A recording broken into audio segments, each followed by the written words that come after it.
Cześć, witajcie.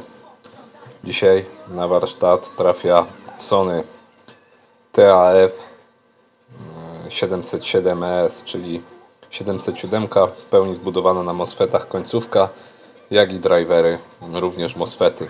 Tym różni się od 770, gdzie w 770 drivery to bipolary.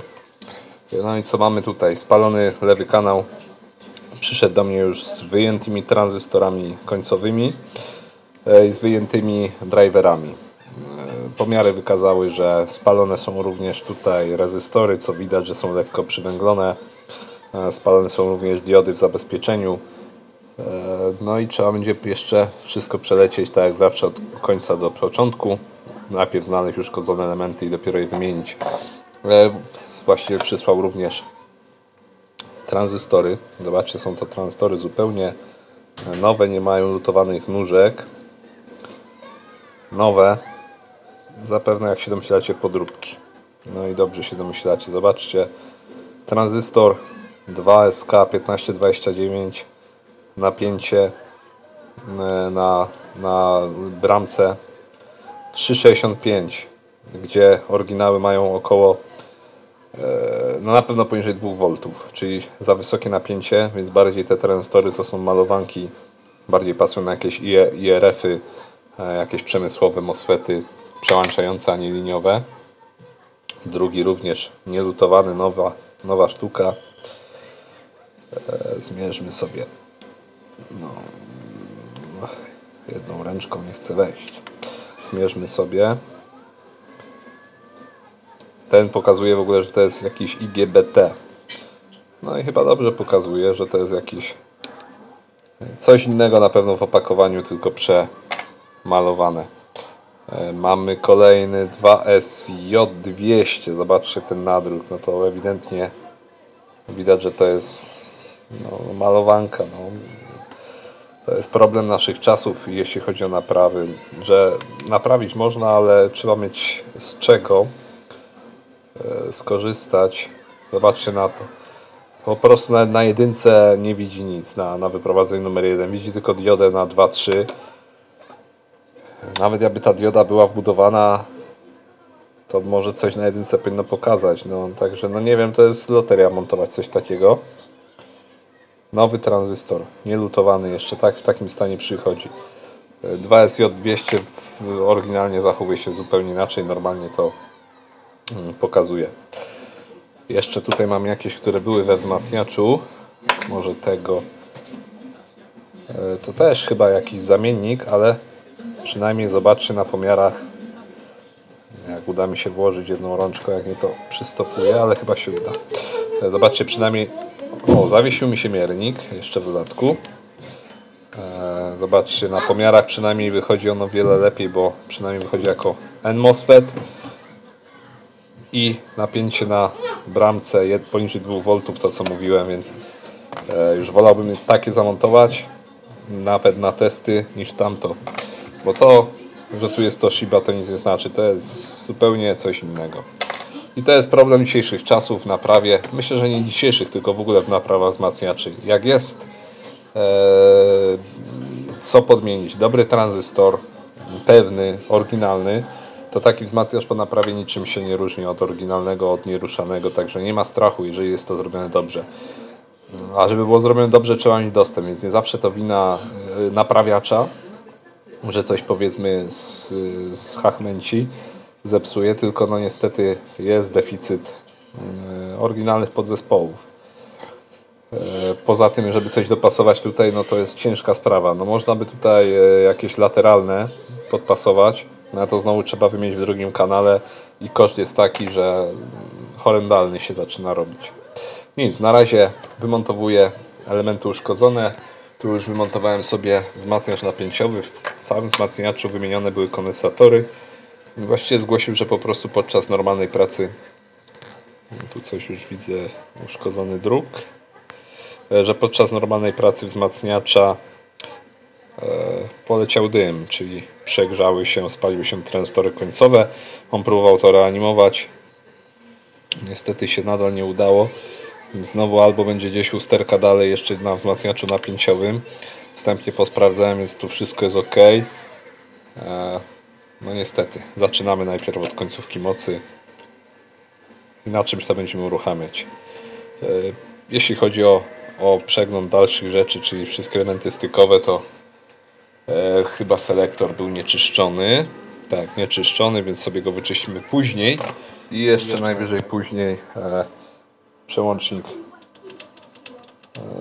Source Direct to jest chyba ten, a ten jest muting.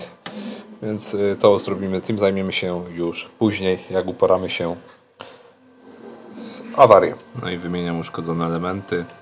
Przy wymianie spalonego również rezystora, który łączy nam terminal, czy tam punkt testowy do prądu spoczynkowego ze źródłem tranzystora mocy. Okazało się, że ścieżka była urwana. Ja już sobie oczyściłem, żeby zrobić połączenie. No i w ogóle tutaj ścieżki wyglądają, kilka ścieżek wygląda na odpalonych, ta również. I wygląda, że ona jest połączona cyną, także wszystko trzeba będzie przejrzeć przed pierwszym uruchomieniem wzmacniacza. Tutaj również takie dość mocno jakby no ta ścieżki jakby odstają już od laminatu, także trzeba będzie dobrze to połączyć, najwyżej je wzmocnię. Kolejny dzień walki ze wzmacniaczem. Miało być szybko, sprawnie i przyjemnie, a okazuje się, że troszeczkę tutaj mamy zagwozdkę. Wymieniłem tranzystory w uszkodzonym kanale, wzmacniacz odpalił, styczniki zaskoczyły, czy tam przekaźniki, przepraszam, zaskoczyły.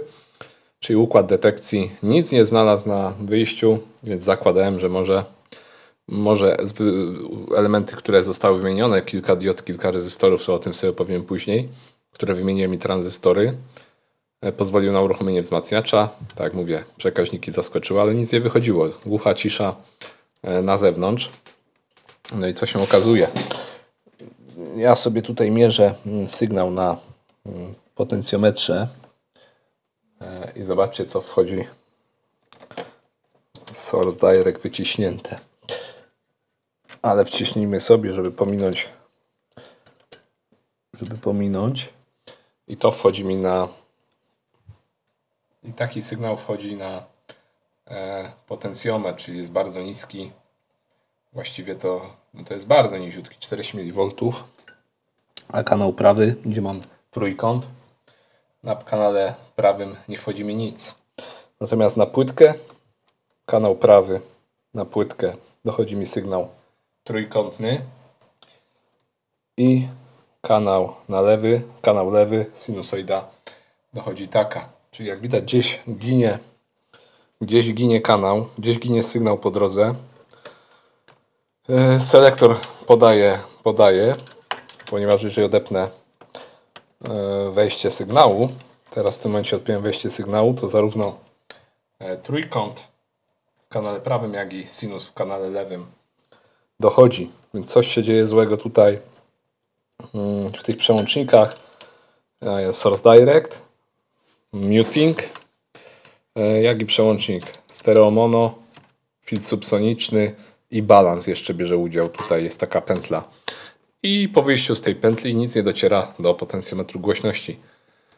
Jakbyśmy przyjrzeli się na schemat, to tutaj widzimy, że wchodzi nam sygnał przez muting, przycisk mutingu, Source Direct, następnie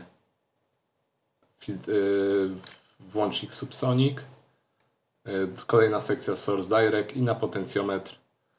Tu mamy potencjometr jeszcze balansu i potencjometr głośności, wchodzi nam sygnał, a on nam nie dociera. Gdzieś jest przyczyna, gdzieś jest błąd.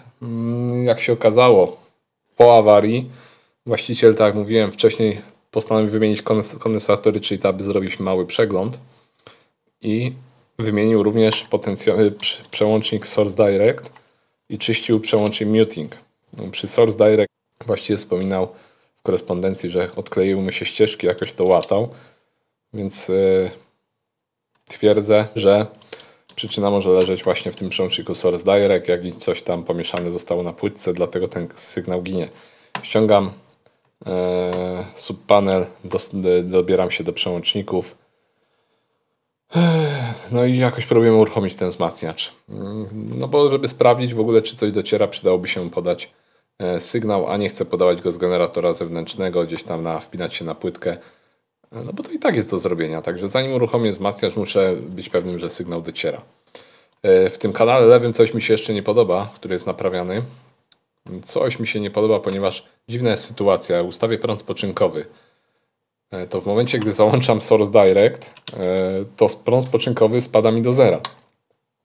Więc albo przyczyna tkwi w tym przełączniku i w jego sekcjach, które są pomylone i coś nam złego robią, że spada nam prąd spoczynkowy, spada nam do zera, albo gdzieś jest jeszcze uszkodzenie w kanale lewym, być może przez wzmacniaczu napięciowym tam pod spodem. No, będę szukał, będę drążył, ale najpierw musimy doprowadzić, że sygnał dochodzi w ogóle do końcówki mocy, także ściągamy. No i mamy nasz przełącznik Source Direct, który faktycznie widać, że jest wymieniony. Muting oryginalny, ale to nie jest najgorsza rzecz. Najgorsza rzecz, że zaklejone jest to klejem. Nie wiem, czy to jest epoksyd, czy klej na gorąco. Ponieważ ścieżki odeszły, z tego co mówił właściciel. No i widać, że pod tym klejem są jakieś mostki porobione. No i teraz nie mamy żadnej gwarancji, że zostało to zrobione dobrze, a objawy wskazują, że tu może być jakaś przyczyna. Myślałem, że wystarczy przelutować tylko te luty, bo było popękanych kilka, ale to nie problem. Problem jest raczej tutaj. Więc jakoś, nie wiem, hotem podgrzeję. Może odklei się ten glut. No jakoś muszę się dostać do przełącznika, do druku i zobaczyć, czy wszystko jest połączone ok. Ponieważ prawdopodobnie tu może tkwić przyczyna. No i niestety okazało się, że tym klejem jest Poxipol, czyli klej twardy. No i żeby się dobrać do druku, który jest faktycznie zmasakrowany, podlepiały się ścieżki, podchodziły, no to muszę to jakoś dubać powoli. Pewnie i tak się tych ścieżek już nie uratuje, bo są przegrzane i odeszły, więc będziemy łatać. Ale tu jest jeszcze taki, widać, nawet już się pojawia dość duży mostek z cyny. Być może coś tutaj nam nie zagrało tak jak powinno. I dlatego to jest przyczyna zanikania sygnału. Rewę to powoli jakoś, kawałek po kawałku. No i cóż. Nikt nie mówił, że będzie łatwo. No i udało się. Teraz to odessać. Sprawdzić, czy wymieniony przełącznik działa poprawnie, czy te sekcje, które się załączają, są zgodne z tym, co być powinno. No i trzeba odbudować te ścieżki. Tutaj widzę, były mostki porobione. Tu jeden sobie pozwoliłem wyciąć, żeby puścił mi ten klej. No nie jest ciekawie, ale odbudujemy to. I myślę, że wskresimy ten wzmacniacz. I przełącznik już zdemontowany. Niestety to, co zostało. Więc ze ścieżek zostało niewiele. Właściwie nie wiem, czy no może dwie są dobre. No, reszta odleciała i te pęknięcia są dużo dalej. I one były, te pęknięcia zapewne były, dlatego ten przełącznik tak nie działał. Jakby ktoś zarzucał, że nie umie odlutować, no to jest przełącznik, który odlutowałem już ja. No i tak to wygląda. Podejrzewam, że były przegrzane ścieżki, no niestety, ale jak się przegrzeje ten laminat, no to odchodzą ścieżki. Zostały tylko ślady, gdzie powinna być miedź, no i trzeba będzie to odbudowywać. Teraz, żeby się dobrać jeszcze do włącznika, żeby go wyczyścić, czy tam sprawdzić, no to tutaj też mam klej. Zaklejona jest nasadka. Blaszka była cięta, widzę, bo przełącznik coś nie pasował. Także tu jest wycięta ta podstawa, na której się opiera. No i teraz muszę jeszcze, no nie wiem, zobaczę, ale to jest tak ważny przełącznik, że muszę go rozłożyć i go przeczyścić. No chyba, że mi się uda to bez wyjęcia. Ale to taka ekwilibrystyka. No nic, na razie pomierzę sobie, jak sygnał przechodzi, czy w ogóle przechodzi. No i będziemy jakoś starać się odbudować tą płytkę. Przełącznik udało się rozebrać. Jest to troszeczkę inna konstrukcja niż Alpsa, ale daliśmy radę. No, trzeba go wyczyścić, żeby tu już być pewnym, żeby już do tematu nie wracać. szczególnie, że ta płytka będzie jaka będzie i żeby tutaj już nie wylutowywać tego, no to po prostu trzeba wszystko wyczyścić na tip-top. Po czyszczeniu dużo lepiej. Teraz złożyć, żeby nie zepsuć. I jeszcze przełącznik muting, który według właściciela był czyszczony. Być może. I widać, że faktycznie był może przeczyszczony. Jednak ja to poprawię, ponieważ to jest tak jakby lekkim papierkiem przejechane lub czymś ostrym. A ja to jeszcze przejadę, wyczyszczę, ale tu jest problem. Kolejny problem to jest, nie wiem czy zauważycie, ale te blaszki, o widać, mają przerwę. One nie zaciskają się. Więc były prawdopodobnie, ta jest ok. Ale ta, tu widać doskonale, może zrobię zooma. I zobaczcie, tu widać doskonale, że te blaszki były skrzywione. Teraz widać. One są luźne. Nie zaciskały się na tych blaszkach, co też mogło powodować, że muting nie działał poprawnie. To mogło powodować to, że w jednym kanale prawym właśnie mieliśmy, czy tam w lewym, mieliśmy takie, to jest coś krzywa. Zaraz sobie obejrzymy. Mieliśmy, oczywiście, widzicie? One są rozwiedzione, można tak powiedzieć. Więc nie zaciskały się na tych blaszkach, nie powodowały dobrego styku, co mogło wpływać na to, że właśnie tenże jeden kanał był tak jakby wyciszony. No więc oprócz naprawy końcówki mocy, nie samo czyszczenia, ale i naprawa toru sygnałowego, jak i przełączników. Ścieżki połatane, nie wygląda to może najlepiej, ale działa. W tym momencie jest sprawne w 100%. Pokryjemy solder maską. Fardzanie, solder maski. Lepiej to wygląda, myślę. No i tak to wygląda po całym zabiegu. Wszystkie druciki, kynar, którym przedłużałem, którym poprawiałem, luty są pokryte solder maską, może dość gęsto, ale przynajmniej się to nie oderwie. Działa, jest sprawne. Tutaj jeszcze było klejone, więc wymyśliłem, że założę koszulkę termokurczliwą i zacisnę w ten sposób, żeby nie używać kleju. Że pierwsze uruchomienie się powiodło i wzmacniacz się odpalił, to od razu czyszczę przekaźniki. Zobaczcie, ponad 2 kg. To najpierw, żeby wiedzieć, czy nie mam zafałszowanych wyników pomiarów w tym kanale naprawianym, że wszystko z nim ok, to muszę wyczyścić przekaźniki. Wzmacniacz uruchomiony. Zobaczmy sobie, coś tam nam wzmacnia. Nawet wzmacnia. Sinusoida jest. Sinusoida, jak widać, pojawia się, ale jest taki problem, że jeżeli nie załączę obciążenia, czyli wyłączyłem przekaźniki, to płynie jakiś tam prąd spoczynkowy, mierzę go sobie. Ale w momencie, gdy załączam przekaźnik, czyli załączam obciążenie do końcówki mocy, prąd spoczynkowy leci na 0. Wracam na 0, czyli rozłączam przekaźniki. Nic się nie dzieje. Podkręciłem tylko delikatnie pokrętło volume i znowu prąd się pojawia. Gdzieś coś mamy, jeszcze jakieś uszkodzenie i obstawiam, że to nie jest tutaj zlokalizowane, tylko będzie to chyba w wzmacniaczu, przedwzmacniaczu napięciowym czy wzmacniaczu napięciowym stopień wcześniej. Bo tu generalnie wszystko jest ustawione, wszystko powinno być ok. Końcówka wzmacnia, zniekształcenia są jakie są. Są niestety, ale wyższe w kanale lewym. Zobaczmy sobie, jak to wygląda. Około 1 W, 1 W mocy RMS. I rząd wielkości kanał lewy jest większy zniekształcenia, więc jeszcze mamy gdzieś uszkodzenie, podejrzewam, w kanale lewym ze wzmacniaczem napięciowym. Teraz wyłączyłem i o dziwo prąd spoczynkowy, jego stabilizacja działa poprawnie.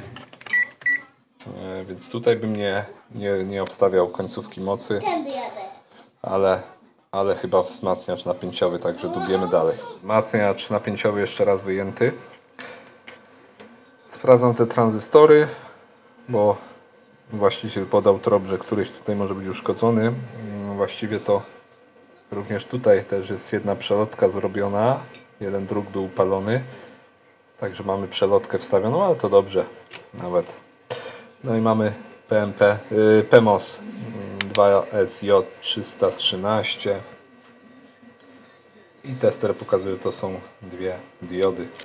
Także wyskakuje. Dajemy świeżyznę.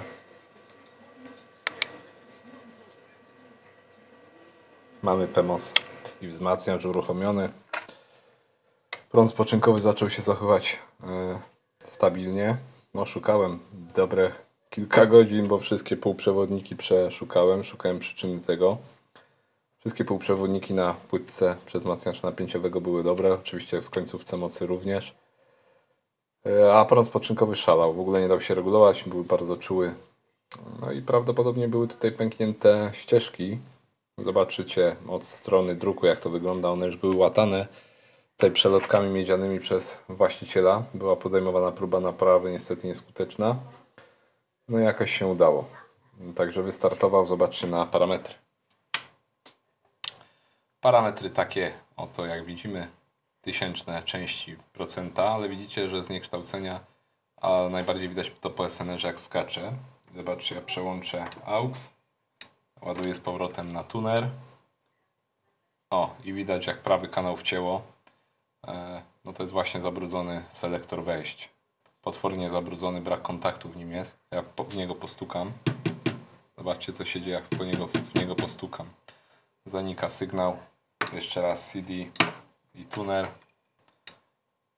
No, prawy kanał dramatycznie ucieka. Także harczy. Ja już sprawdzałem to na sygnale muzycznym. To jest jeden harkot. Także teraz przechodzimy do tak zwanego przeglądu. Wcześniej już przekaźniki wyczyściłem, tak jak mówiłem. Teraz może wyłączę już go. No, selektor wyczyścimy selektor wkładki gramofonowej. Jak już robić, to już robić. To również selektor wejścia direct, source lub adaptor. No i jeszcze selektor wyjścia nagrywającego, żeby już było na tip-top. Troszkę rzeźni było, tak jak widzieliście tutaj na tym przełączniku. Troszkę rzeźni jest na płytce wzmacniacza, ale to nie moja. Nie, no musiałem to też przelutować. Jedna ścieżka odeszła, bo już były przegrzane. Także połatałem. No co złego, to nie ja. No i było chyba pryskane. Tak mi się wydaje, bo tutaj widać jakby olej. No ale nic to nie dało, tak jak zawsze. Widzimy, jakie brudne. Czyścimy i lecimy dalej. Czyszczę kolejne przełączniki. No i niestety tutaj mamy taki przykład dobry, niedobry. Użycia zbyt dużej grubości papieru. Właściciel użył zbyt dużej grubości papieru, zbyt gruby papier i starł z tą srebrną powłokę aż do złotego, nie wiem czy to mosiąc. Także za mocno wjechał papier. Wyczyścimy to, przepolerujemy jeszcze, zabezpieczymy smarem do styków i będzie jeszcze może działało. A tu jeszcze przykład, że to co wcześniej mówiłem, przełączniki są, widzicie, blaszki rozwiedzione za bardzo, czyli mogą wykazywać brak kontaktu. Też za mocno zostały naciśnięte. Przełącznik selektora wyjścia nagrywającego też za mocno przejechany papierem, ale to mały problem na razie, bo blaszki stykowe zostały wciśnięte nie w miejscu odpowiednio, tylko zostały wepchnięte, wciśnięte na te wypusty. No a to tak ma nie wyglądać i teraz jest problem z ich wyciągnięciem. Te wyszły luźno, bo były dobrze osadzone, te natomiast były przesunięte względem tych i wciśnięte na siłę. I tutaj również blaszki stykowe mocno rozgięte. To raczej kontaktu nie miało, także musimy je lekko podgiąć, dopasować. Przy okazji poprawimy już te zimne luty na wejściach, na cinchach. Jest ich tutaj kilka takich niepewnych lutów. Widać te obwolutki już. No, na przykład tutaj też wyrwane.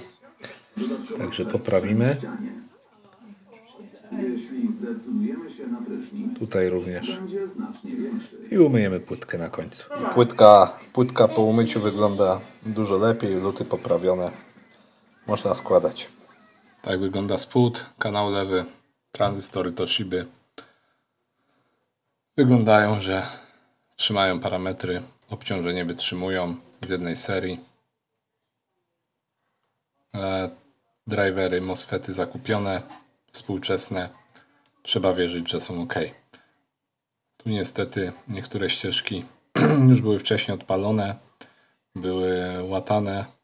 Ja je dodatkowo tutaj wzmocniłem połączeniami lutowanymi, tak aby to miało ręce i nogi. Całość umyta, współpracuje z nami. Wymieniłem kilka rezystorów przepalonych, rezystory źródłowe były ok. Jeszcze przetrzemy. Kilka diod w zabezpieczeniu było też przepalonych, także zostały wymienione. Całość przelutowana, umyta płyta i tyle. Skręcamy obudowę i testujemy. Czas długich testów, tutaj testy muszą trochę potrwać. No, żeby mieć pewność, że wszystko jest ok ze wzmacniaczem. Wzmacniacz uruchomiony, odpalony, już działa. No i zróbmy sobie jakieś pomiary. Ja zamieszczę pomiary RMA w programie RMA w opisie, gdzieś tam wrzucę. A teraz szybkie tylko pasmo przenoszenia, może zrobimy sobie i zniekształcenia. Spójrzmy na oscylogram. I oscylogram. Kanały bardzo równe, nic tu nam nie trzeszczy. Source Direct nie ma trzeszczenia, jak widać, tylko przełączanie.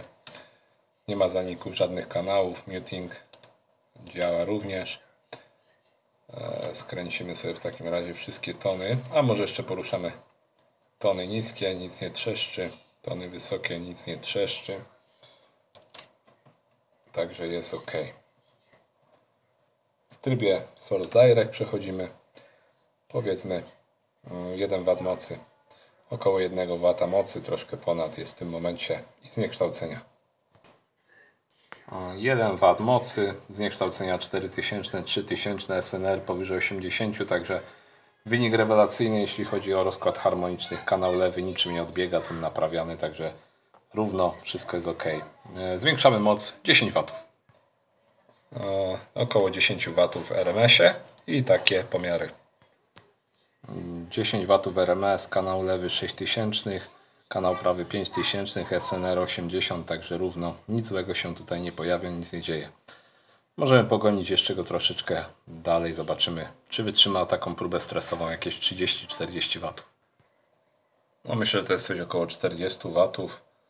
Możemy dać nawet ciutkę więcej. Powiedzmy teraz chyba mamy takie dość dobre już pomiar. 20 V w RMS-ie i pomiary 6000 kanał lewy, 5000 kanał prawy. Nic się złego nie dzieje.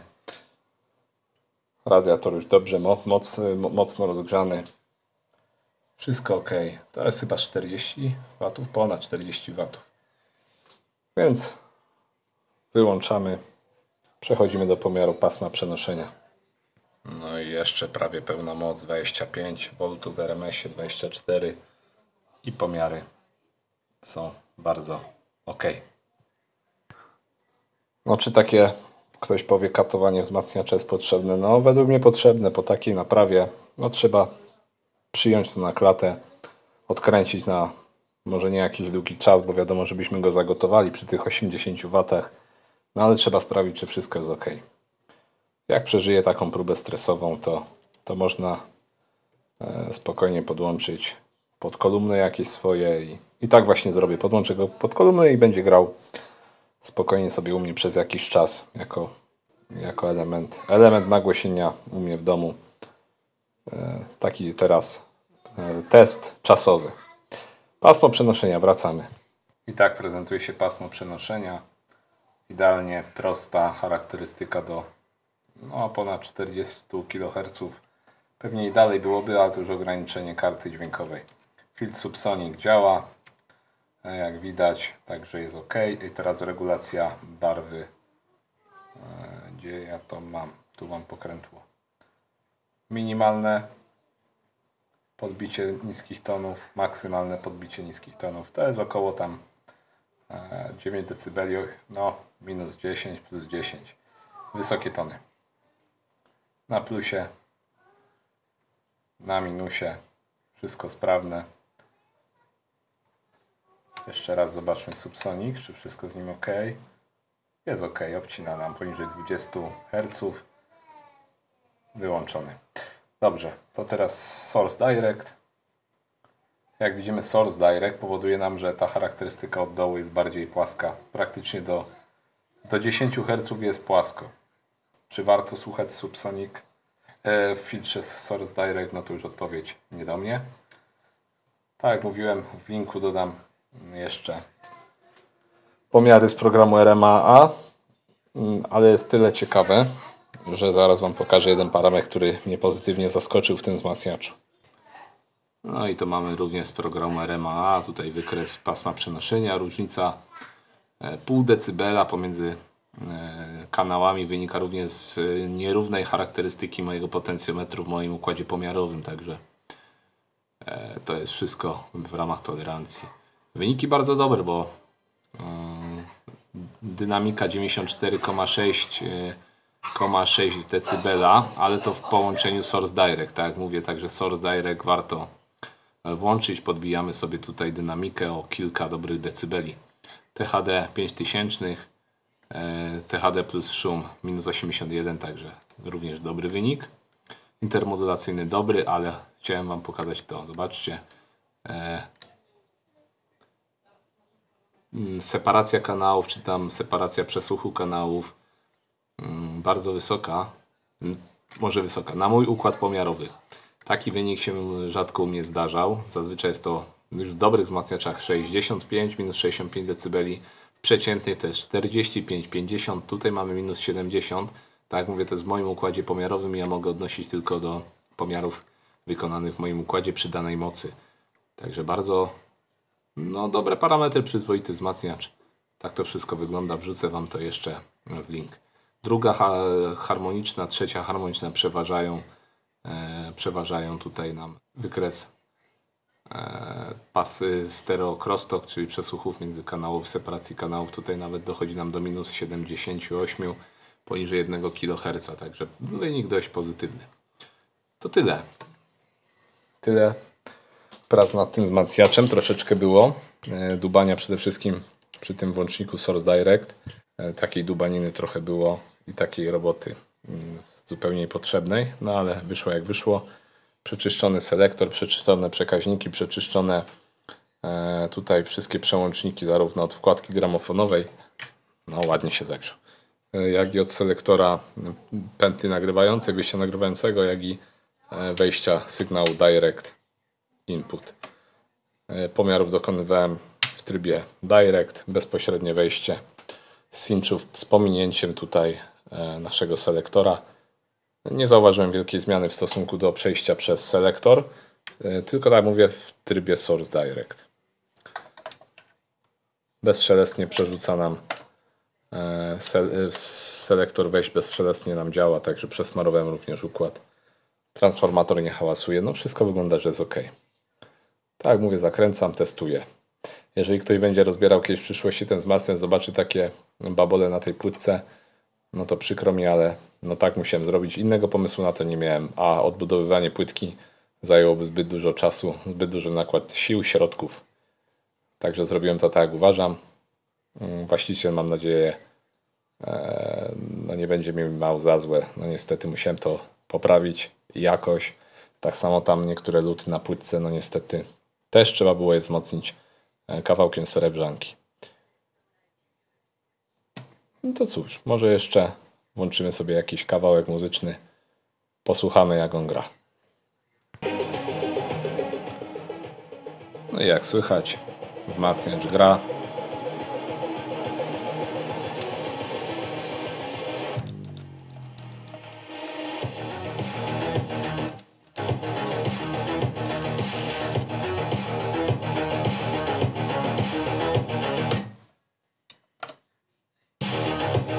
Selektor działa bardzo szybko.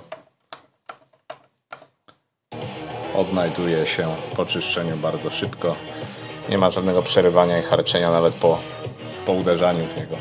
Tak jak mówiłem, zaciśniąłem blaszki, dogiąłem wszystkie blaszki, także teraz styk jest pewny. To wszystko. Czas na testy. Wędruję na półkę. Wam dziękuję, pozdrawiam. Pozdrawiam właściciela i do następnych. Trzymajcie się. Cześć.